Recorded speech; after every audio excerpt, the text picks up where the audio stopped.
Good morning mga kachupa. Maaga ngayon at isipan ko mag-vlog kasi bibisitahin ko yung aking mga halaman dito. Yan.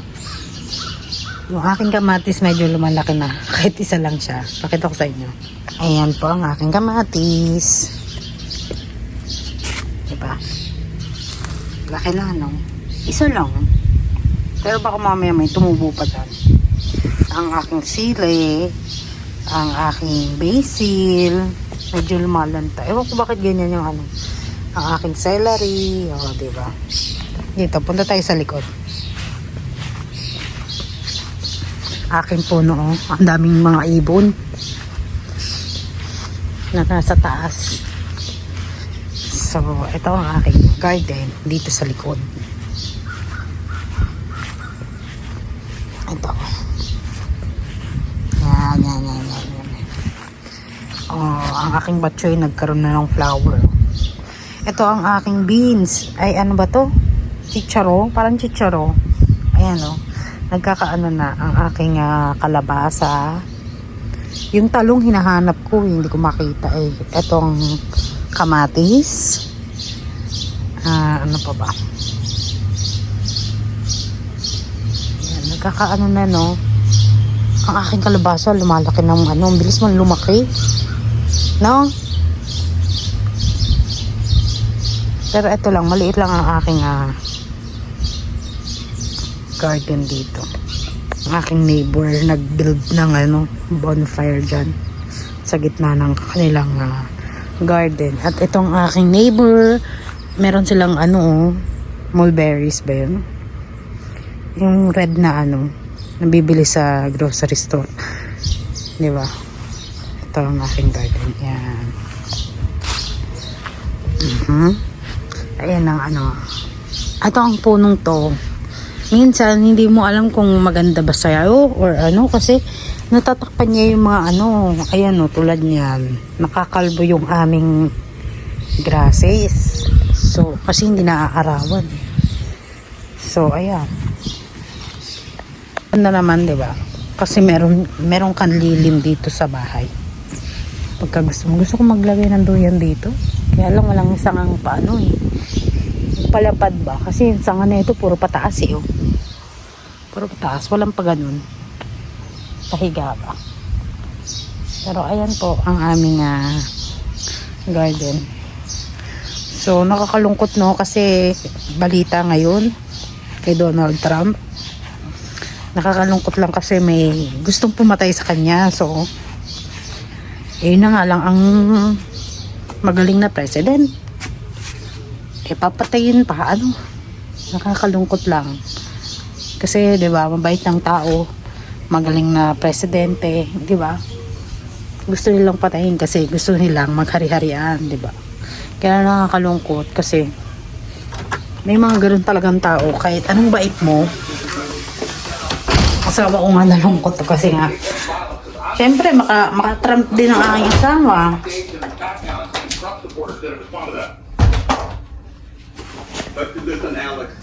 Nanonood siya ng ang balita sa TV.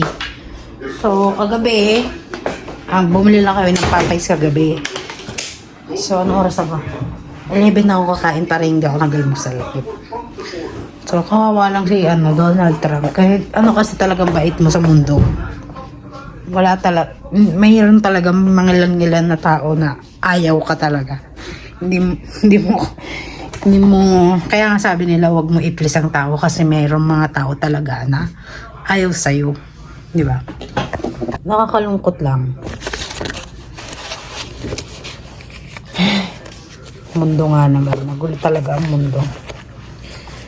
Kaya ewan ko lang. Pero kung mamatay si naku, parang feeling ko magkakaroon ng World War 3. Feeling ko pero hindi natin alam. Mamaya mag-grocery kami. So, gumawa na ako ng mga list namin. Ayan. Gumawa na ako ng list namin. Ay, hindi makalimutan. Tapos itong list ang nakalimutan. Ano? Lagi na lang ganun. Kalungkot lang talaga. Kahit anong bait mo sa mundong ito, meron talagang tao na ayaw sa'yo. At yun yung mga taong hindi ka gusto. Kaya nga, sinasabi nila na hindi mo kayang i-please ang tao. Lahat ng tao, hindi mo kayang i-please na magusto ka. Magustuhan ka. Diba? Ang daming may gusto kay Trump. Kasi nga, diba? Kaloka kasi si Biden. Nakakaloka si Biden Grabe ang ano ni Biden. Tinawag ba naman na President Putin si yung presidente ng Ukraine? Tinawag ba naman ng Putin? Yun yung kaaway ni Di ba? Makakaloka. Makakaloka talaga siya. Kaya, ewan ko bakit may mga ganyan tao. Dapat ayan yung ina-assassinate.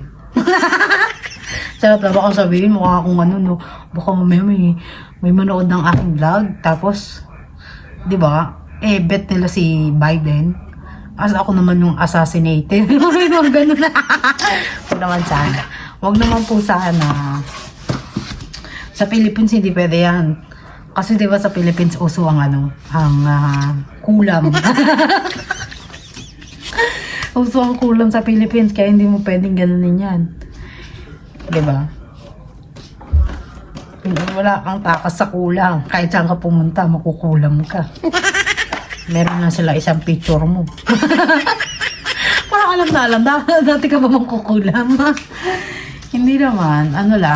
May mga naririnig lang kasi ako ng mga ganyan. Dati kasi uso yung mga ganyan sa probinsya. Ang nanay ko naniniwala dyan kasi laki siya sa sa Bicol. Mga tao dyan naniniwala sa mga ganyan kasi kahit wala, di ba, may mga tao kasi na wala silang kalaban-laban. Kumbaga sa sobrang inis nila, nagagawa nila yung ganun. Sabagay, meron naman kasi tao na sobrang sama talaga, no? Yung pagka nainggit ka, papakulam ka talaga. Di ba? Pero ang masama rin sa kulam kasi may may devil emerald yan So, meron din karma yung nagkukulam. Ayun ang masama doon. Diba? Ayun lang ang Kaya sa mundong ito, wala kang takas. Kung anong ginawa mo sa kapwa mo, babalik sa'yo. Diba? Kaya ako ayokong gumawa ng masama. Ayokong manira ng kapwa. Ayokong kasi alam mo yon yung hindi talaga kahit anong kaya wala na sinasabi ko, share ko lang sa vlog kasi wala talagang perfecto sa mundo. Meron man mga ilan lang, no? Pero hindi ko naman sinasabi na perfecto ako. Alam ko may pagkakamali rin ako, may mga kasalanan din ako nagawa, diba? Ang inaano ko lang, nagbago na ako. Diba? Tama ba? Ang hirap kasi rin ngayon sa mundo ngayon. Hindi tulad noon, nung wala pang mga gadgets, wala pang mga invented na para madali ang buhay, hindi ka mahirapan. Yung wala pang baril, wala pang, alam mo yung mga ganon. Parang kasi noon parang napakasimple lang ang buhay noon. Although ngayon, medyo umunlad na kasi ang dami ng mga gamit, ang dami ng gadgets, di ba?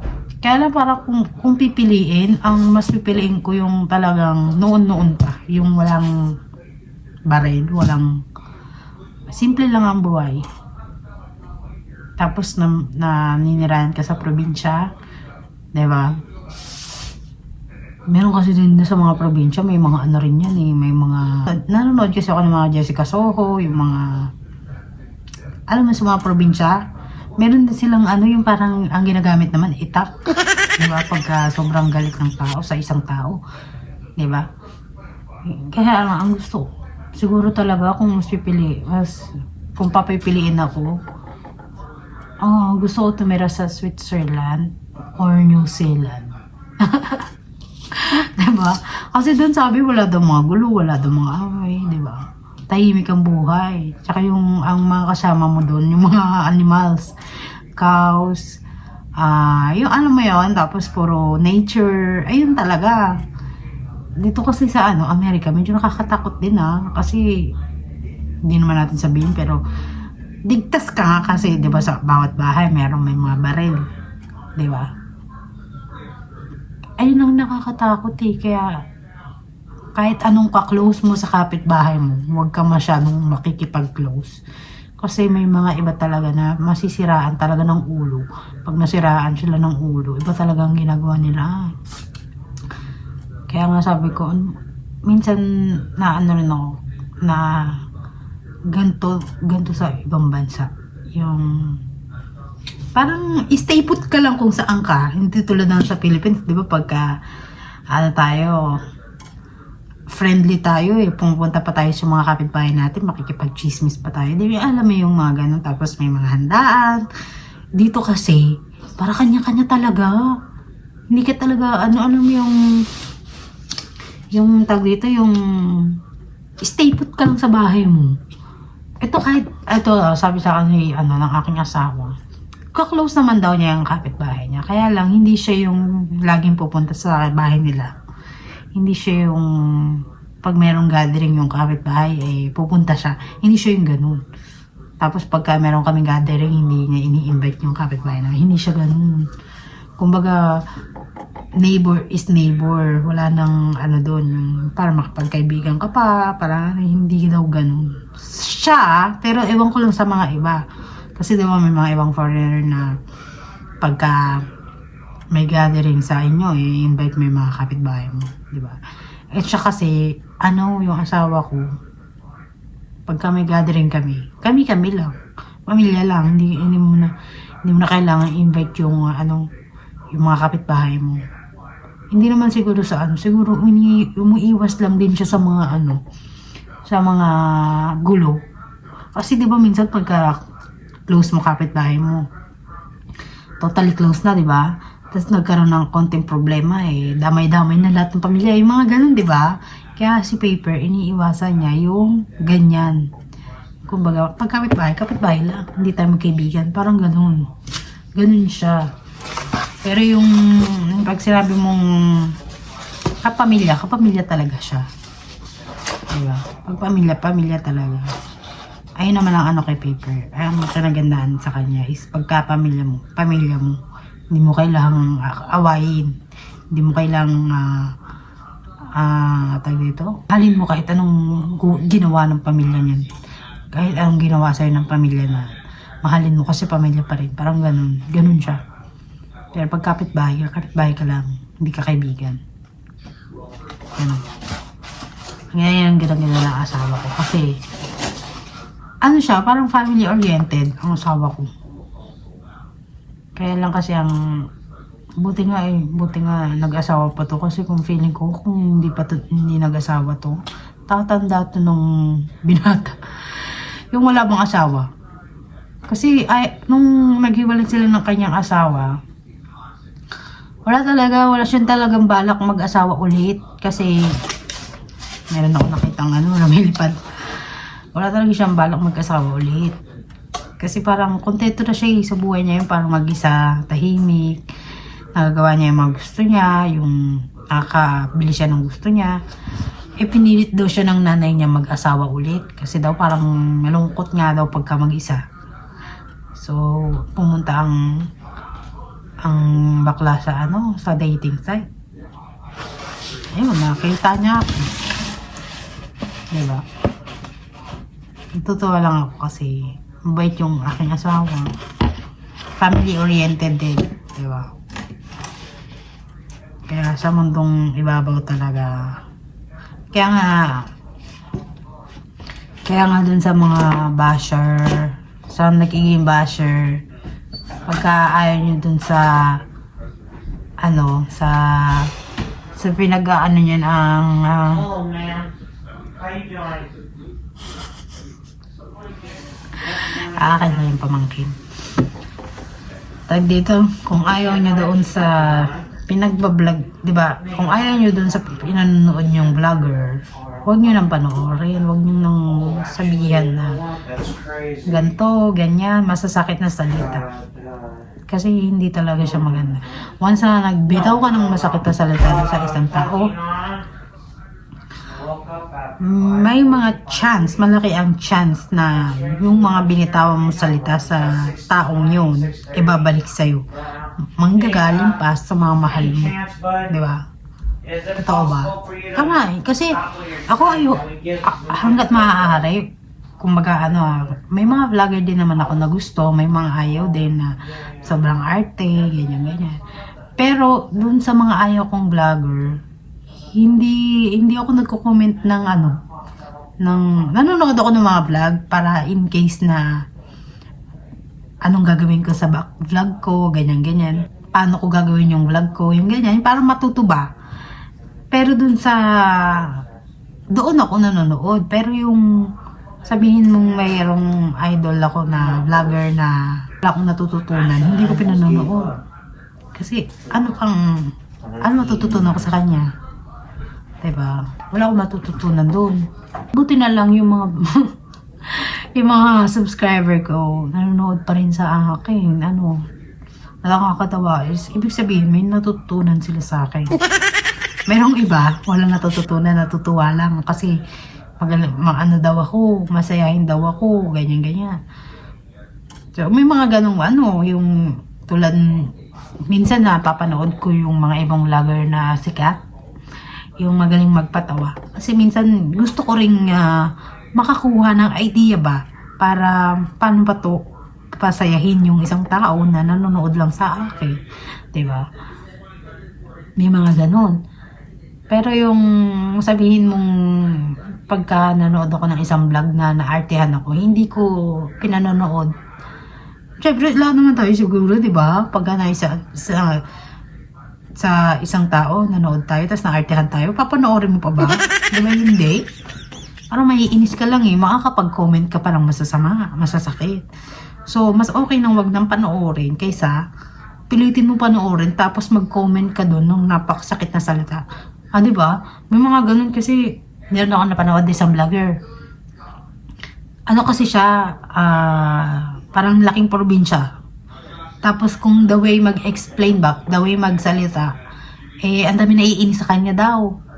Tapos meron doon, nag-comment hindi na nakatiis. Bakit ganyan? Ganyan. Parang alam mo yung, sabi nun, na, wala kang trabaho, wala kang, pasarap buhay ka lang dyan sa asawa mo, ganyan. Di yung, na-irritate yung isang vlogger. Di kinoment niya, nag-video siya. Nireply niya yung comment doon ng babae. Sabi naman ng isang vlogger, anong gusto mo? Saan ako aasa? Sa asawa mo? Ganun. Kasi 'di ba may mga tayo kanya-kanya kasi tayo kasi 'di ba nag-asawa tayo. Tama naman siya yung vlogger, tama naman siya kasi nag-asawa siya ng foreigner. Ayaw ng foreigner na magtrabaho siya, doon lang siya sa bahay. Alagaan yung mga aso, mga pusa. Kasi nung nag-comment doon na na basher. Ang baho-baho daw ng pusa, ng aso, bakit pilit inaalagaan, ang dami daw aso tsaka pusa sa bahay nila. Bakit daw hindi mag-ampon ng bata? Parang ganon. Nabuisit yung vlogger. Minsan natatawa na lang ako kasi alam mo yun, may mga ganun talagang tao. Hindi mo mapipigilan yan kasi hindi mo naman pwedeng yung basher mo mahalin ka, di ba? Tama ba? May mga ganun tao. Hindi pero ako, if ever na nagkaroon ako ng basher, wala lang, hindi ko kasi hindi ko pag-aksaya ng oras. Totoo lang, kasi pagka pinag-aksaya mo ng oras sa basher mo, stress ka, sakit ulo mo, matutulala ka kasi pagka ganyan, isipin mo, may mga ganun talagang basher na inis ka, yung matutulala ka, minsan mawalan ka ng gana kumain. Kasi, alam mo yun, na minsan, buti hindi ko pa na-experience, parang awa nyo na, wala po sanang basher, kasi itong video ito, is ginagawa ko lang naman para maging masaya rin ako, maging masaya rin yung mga nanonood, pero hindi ko naman pinipilit na maging masaya, kasi may mga iba talaga na inis sa akin, di ba? So, hindi ko naman mapipilit na gustuhin nila ako, di ba? So, ang akin lang talaga is pagka nagkaroon ako ng basher, tapos kung masasakit talaga yung mga sinasabi, hindi ko pag-aaksaya ng oras. Magiging masaya pa ako. Alam mo yung, magiging masaya ako kasi ganito yung buhay ko. Ganito yung binigay sa akin ng Diyos. Tapos yung basher, wala namang ginawa kundi kumayod ng kumayod. Pero ganun pa rin sila kahirap. Parang ganun. So, bakit mo papag-aaksaya ng oras yung basher mo? Ano mo naman yung sitwasyon ng buhay nila na hindi na nga maganda, pag-aaksaya mo pa ng oras. Tama ba? Diba? Kaya yung mga basher na yan, kinakarma rin. Kasi, tingnan mo bakit ka magbabash sa isang vlogger na nakakaangat sa'yo? Yung alam mo yun, yung alam mo sa buhay na mas angat sila sa'yo kaya ka naiinggit. Diba? May mga ganun kasi may mga ibang basher naman na mayaman na naartihan lang doon sa nagbablog. Kasi natatawa ako. Matatawa ka na lang talaga kasi minsan nagbabasa rin ako ng mga comment ng mga ibang vlogger. Meron talaga yung buisit talaga sa isang vlogger talaga. Matatawa ka na lang talaga. Kaya sabi ko, sana wag naman sana ako magkaroon ng ganito kasi baka mamaya hindi ko kayanin. Yung baka mamaya, pag may nag-comment ng masasakit talaga ng salita, yung pati pamilya mo dinamay ba? Kasi may mga ganun yung pati pamilya mo, mga anak mo dinamay, pati yung mga pusa, aso, dinamay na, no? Lahat na, wala nang nakaligtas. Pati asawa mo, dinamay na. Lahat na. Syempre, di ba yung mga tao rin yan, napipikon din yan. Di ba? Hindi na naman natin, hindi rin naman natin kayang i-handle yan. Pagka ang kinalaban na nila, yung pamilya mo. Di ba? Totoo ba? Kasi feeling ko lahat naman tayo, pagka binash ang ating pamilya, masasaktan din tayo, mapapareply din tayo ng kung ano-ano, di ba? Bubuisit din tayo. So, hanggat maaari, kaya nga sabi ko, lagi ako nagdadasal na pahabain yung pasensya ko. Kasi, totoo lang, meron talagang mga tao na makakakaan sa'yo yung tatamaan ka talaga, tagus buto. Diba? Kahit yung mga artista na napipikon din diba? Kahit yung mga artista, ano pa, ikaw na normal na tao lang, diba? Kaya lang ako, doon talaga ako sa comment section na natutuwa. Kasi hindi naman sa natutuwa, kaya lang kasi may mga basher talaga na todo bash. Diba? Kaya hindi mo talaga mapipilit ang mga taong magustuhan ka. Kaya dito sa video na to, hindi ko naman sinasabi na magustuhan nyo ako.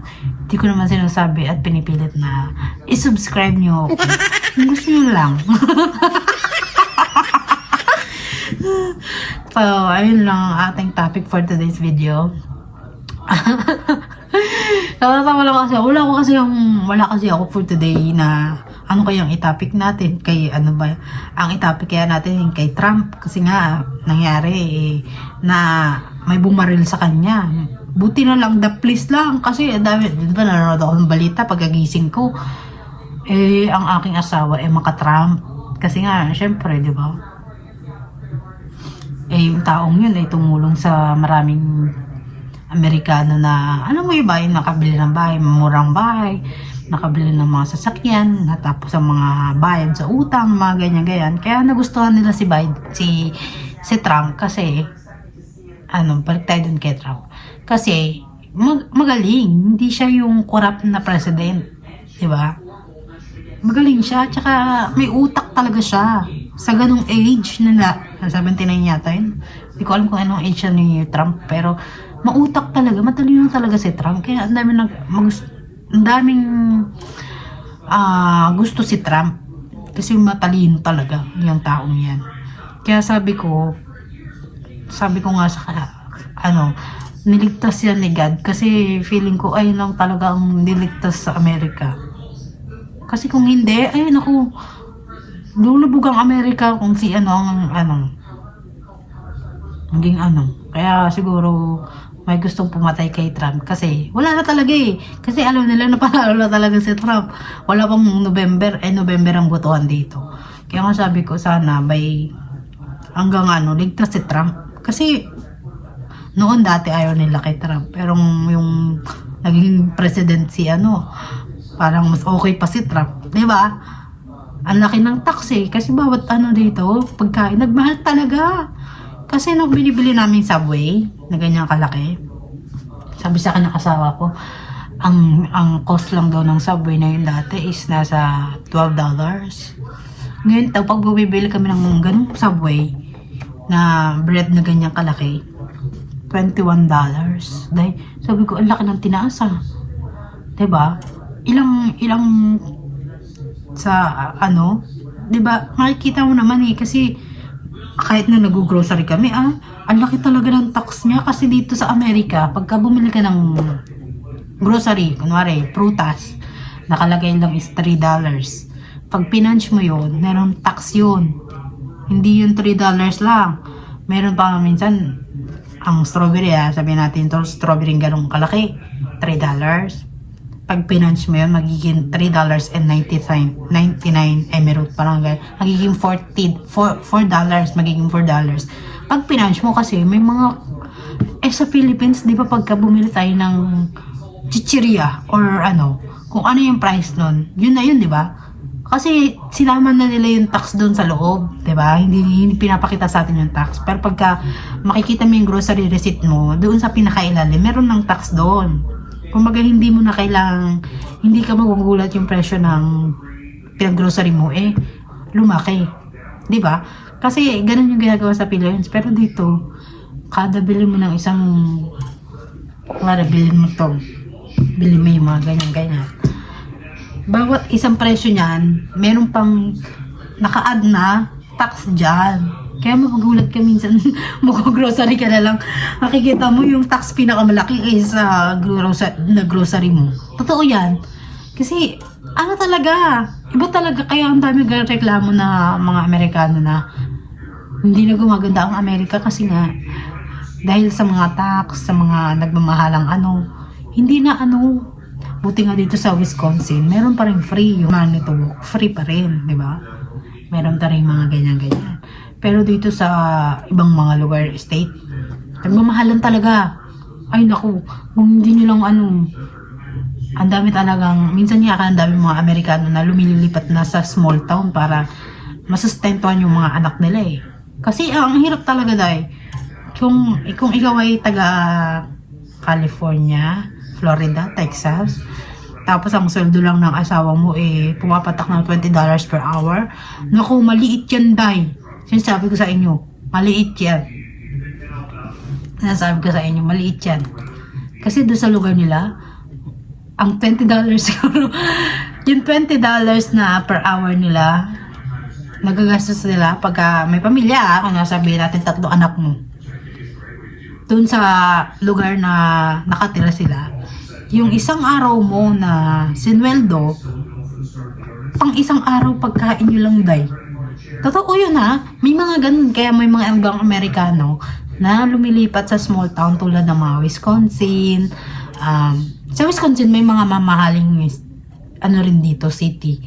Pero kami kasi nakatira kami sa medyo mura-mura, yung yung small town talaga, yung talaga, yung konti lang mga bahay-bahay. Mas marami pang baka kaysa sa mga tao. Yun. Buti nga dito sa amin, medyo okay pa. Nakakayanan pa talaga. Kasi may napapanood ako sa na hindi talaga nila kaya, lumilipat sila sa small town. Amerikano yun nakatira sa Texas, Florida, mga ganyan-ganyan. Lumilipat sila sa Manitowoc, ganyan-ganyan, dahil nga, ang bilihin dito, medyo mura-mura pa. Diba? So, dito lang tayo tatapos. Thank you guys for watching and listening my voice. Sana walang mabuisit, no? Kasi, wala lang. Ayoko nang i-explain. Kasi baka mamaya isipin na, pipilitin mo na naman magustuhan ka ng tao. Pero ganyan. So, thank you guys for watching this video. And kung nagustuhan nyo, give me a thumbs. And kung hindi naman, give me a ganon. Hindi mo alam kung ano ang tawag dito. Hindi mo rin alam, di ba? Paras tayong bobo. So, thank you guys for watching this video and don't forget to like and subscribe our channel. Bye-bye and God bless.